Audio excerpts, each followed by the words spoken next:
Hei, terveisiä Hämeestä. Me tehtiin yhteisöllisyyden kartat viime marraskuussa. Eli me halutaan tuoda paikallisia ja kylien asioita, kylien tontteja nettiin sille esille, että kuka tahansa löytää ne helposti.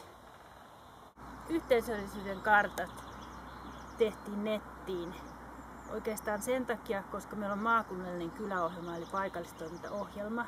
Meidän piti tehdä siihen joku semmoinen seuranta.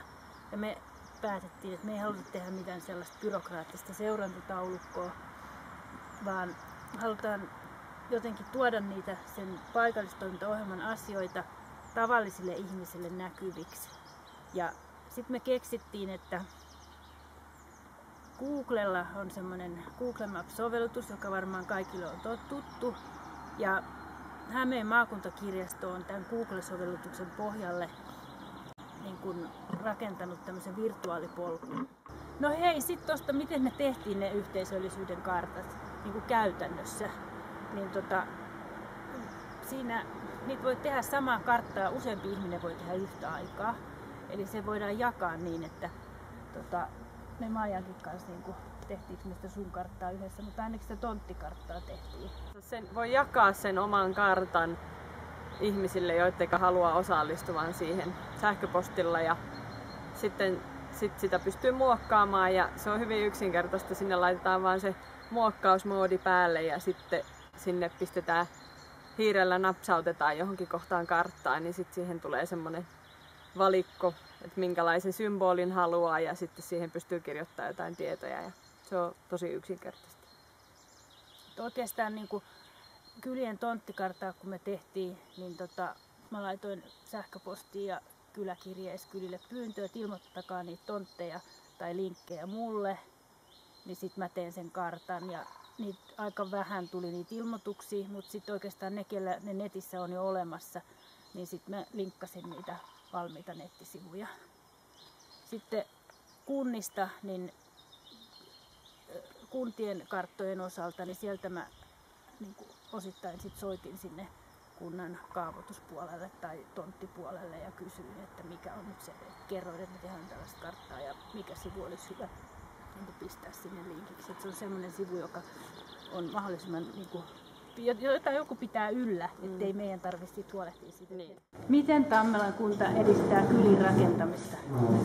No ihan samalla tavalla kuin tätä muutakin meidän asuntotuotantoa, että lähtökohta on se, että me tehdään erilaisia yleiskaavoja ja sitten me tietenkin koitetaan saada näitä kylillä maanomistajia innostumaan siitä tontin myynnistä ja semmoista perusasioista, mikä liittyy tähän rakentamiseen. Aika kivasti on saatu tässä, ehkä siinä on semmoista asenteellista muutosta tapahtunut viime vuosina hyvinkin paljon, että ollaan sinne omalle kylälle valmiita sitten ottamaan uusiakin asukkaita ja rakentajia vastaan. Samalla sitten hyödynnetään näitä, mitä kuntakin on toteuttanut, näitä kunnallisteknisiä ratkaisuja, vesi- ja viemäriverkostoja on rakennettu ja jonkin verran sitten jo pitkin pitäjää upotettu myöskin valokuitukuapat, että saadaan nopeat yhteydetkin aikaan. Kunta on vahva tällainen kylien pitäjä, niin me on saatu aikaan sellaista aika monella kylällä, että halutaan niitä puitteita edelleen kehittää sillä tavalla, että niitä peruspalveluita ja lähipalveluita voidaan sitten myöskin hyödyntää tässä maaseudun asumisessa. Että sellaista monipuolista ja monenlaista tekemistä tehdään koko ajan. Letkun kylä on viime vuoden Hämeen vuoden kylä. Mitenkäs Letkulla tätä maaseutuasumista on edistetty ihan käytännössä? No joo, Letkun kylähän on tosiaan ihan poikkeus koko tässä Kanta-Hämeessä ja valtakunnallisestikin todella hyvinkin merkittävää roolia eli nyt tässä asumisessa ja siihen liittyvien puutteiden eteenpäin viemisessä. Ja saanut innostettua myöskin niitä tosiaan maanomistajat mukaan tähän yhteisiin talkoisiin ja hyvien tonttien löytämiseen ja erilaista markkinatapahtumia. Että nämä ovat ihan perinteisiä tällaiset tonttipäivät, mitä tontteja markkinoidaan ja saatu niitä yhteistyökumppaneita, mikä rakentamiseen liittyy myöskin mukaan näihin tonttipäiviin ja näihin tilaisuuksiin. Että tänäkin kesänä siellä osuuskuntamallisessa kyläkaupassa oli tämmöinen tonttipäivä, joka on aika erikoista, että myöskin kyläkauppa loppui, niin kyllä pisti osuuskunnan pystyyn ja pyöritetään sitä Letkun vuotia siellä tällä hetkellä sillä tavalla. Meillä on nyt ollut tässä kohta 4 vuotta oma kaavoittaja Tuen Miikka ja se on saanut aikaan sen, että me on koko pitäjää lähdetty sitten aika laajasti tekemään osa yleiskaavoja ja isojakin kaavoja. Että meillä on tässä nyt menossa ehkä alueellisesti suurin kaava tästä Portaan saaren ja sitten tuo ihan mennään Kaukola Pojasen alueelle. Se on todella laaja. Häiviössä on isot yleiskaavat. Eli kun nämä yleiskaavat saadaan toteutettua, niin meillä voi sanoa, että valtaosin pitäjä on sitten niin yleiskaavoituksen piirissä. Ja sitten lähdetään tietenkin detaljikaavoilla, asemakaavoilla asumaan sitten tarkemmin niitä asuinpaikkoja, että saadaan niitä todellisia rakentajia esille ja rakennuslupia. Että tällä hetkellä se on hyvin paljon kylillä poikkeuslupien kautta viedään asioita. Ja kaavoitus tuo siihen semmoista pitkäjänteisyyttä ja voidaan sitten myöskin huomioida enemmän näitä kunnallisteknisiä asioita ja hyödyntää enemmän sitä infrapuolta sitten myöskin näissä asioissa. Kyllä meillä on todella ihan oman kaavoittajan ansiosta, niin sanotaanko Kanta-Hämeessä tällä ELY-keskuksen alueella, niin meillä on ehkä virein tämä kaavoitustoiminta tällä hetkellä koko maakuntaakin. Meillä on myöskin yksi yleiskaava tuossa Viesjärven kylässä, jossa on tehty sellainen aikana jo kaavaratkaisu, että siinä on sallittua tietyillä alueilla tähän mitoitukseen emätilatarkastelun kautta katsottu, että mitä on ne rakennusoikeudet, niin voidaan myöntää sen yleiskaavan pohjalta sitten esimerkiksi käyttötarkoituksen muutos vapaa-ajan asunnon muuttamiseksi ympärivuotisen asumiseen. Siinä on tietyt alueet jo tällä tavalla, että ei tarvitse enää ELY-keskuksen kautta myöntää. Sekin niin helpottaa sitä byrokratiaa tässä.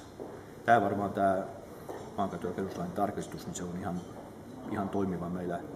Ehkä 2-3 muutakin kylätaajamaa löytyy sellaista, missä voitaisiin sillä tarkkuudella ottaa nämä selvitykset.